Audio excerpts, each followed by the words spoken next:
നമസ്കാരം, സിറ്റി ന്യൂസിലേക്ക് സ്വാഗതം.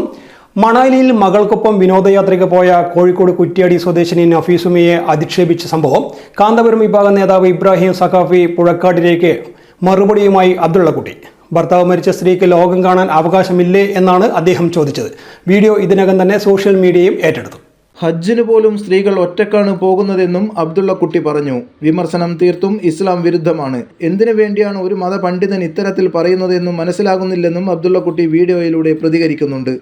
അവർ ടൂറിന് പോയത് സോഷ്യൽ മീഡിയയിൽ വൈറലായി. ആളുകളൊക്കെ സന്തോഷത്തോടു കൂടി അത് കണ്ടു, സ്വീകരിച്ചു. പക്ഷേ ചില മുസ്ലിം യാഥാസ്ഥികന്മാർക്ക് സഹിച്ചില്ല. ഇബ്രാഹിം സഖാഫി ഫത്വ ഇറക്കി. വയസ്സുകാലത്ത് ദിക്റും സലാത്തും ചൊല്ലി വീട്ടിലിരിക്കേണ്ട സമയത്ത് ആണ് ടൂറിന് പോകുന്നത്. അതെന്തോ വലിയ ഹറാമായ കാര്യം എന്നുള്ള നിലയിലാണ് അദ്ദേഹം പറയുന്നത്. അദ്ദേഹത്തെ തിരുത്തുന്നതിന് പകരം ബഹുമാനപ്പെട്ട AP അബൂബക്കർ മുസല്ലിയാർ അതിനെ ന്യായീകരിച്ചിരിക്കുകയാണ്.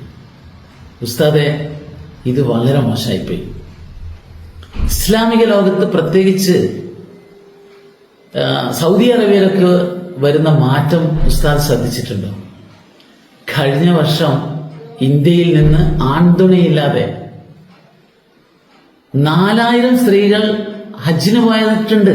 വിത്തൗട്ട് മെഹ്റം ഹജ്ജിന് പോകാം. സൗദി വരുത്തിയ ഒരു വലിയ പരിഷ്കാരമാണ്. ആൺതുണയില്ലാതെ ഹജ്ജിന് പോകുന്ന കാലത്ത് ആൺതുണയില്ലാതെ ടൂറിന് പോയിക്കൂടെ? ഉസ്താദ് ഈയിടെ ഒരു പ്രസ്താവന നടത്തി, വ്യായാമം സ്ത്രീയും പുരുഷനും ഒന്നിച്ച് നടത്താൻ പാടില്ല. ഉസ്താദ് എത്ര തവണ ഉംറക്ക് പോയിട്ടുണ്ട്, എത്ര തവണ ഹജ്ജിന് പോയിട്ടുണ്ട്. അവിടെയൊക്കെ സ്ത്രീകളും പുരുഷന്മാരും ഒന്നിച്ച് പള്ളിയിലും അതുപോലെ തന്നെ കഅബയ്ക്ക് ചുറ്റും തവാഫ് ചെയ്യുന്നൊക്കെ നമ്മൾ കണ്ടിട്ടില്ലേ? എന്നിട്ടും ഉസ്താദിനെ പോലുള്ള ആളുകൾ നടത്തിയിട്ടുള്ള പ്രസ്താവന പരിഷ്കൃത സമൂഹത്തിന് അംഗീകരിക്കാൻ പറ്റില്ല. ഇത് സ്ത്രീ വിരുദ്ധം മാത്രമല്ല, ഇസ്ലാം വിരുദ്ധമാണ്. ഈ പ്രസ്താവന നടത്തിയ ഉസ്താദും കൂട്ടരും ശരിയാണ്. നിങ്ങളെ പിണറായി വിജയനും കൂട്ടർക്കും മാത്രമേ അംഗീകരിക്കാൻ പറ്റൂ. അവര് നിങ്ങളെ വിളിക്കുന്നത് സ്നേഹത്തോടെ അരിവാൾ സുന്നി എന്നാണ്.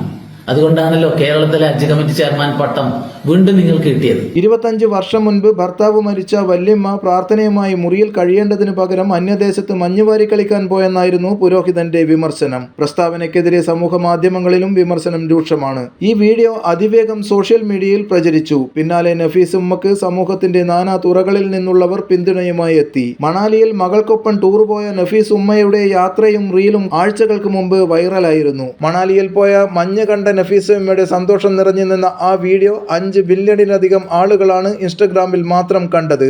News desk, city news. കൂടുതൽ വാർത്തകൾ അറിയുവാൻ സിറ്റി ചാനൽ വാട്സ്ആപ്പ് ഗ്രൂപ്പിൽ ജോയിൻ ചെയ്യുക. ഒപ്പം YouTube ചാനൽ സന്ദർശിക്കുക. വാർത്തകൾ അവസാനിക്കുന്നില്ല. മറ്റൊരു വാർത്തയുമായി വീണ്ടും കാണാം. നമസ്കാരം.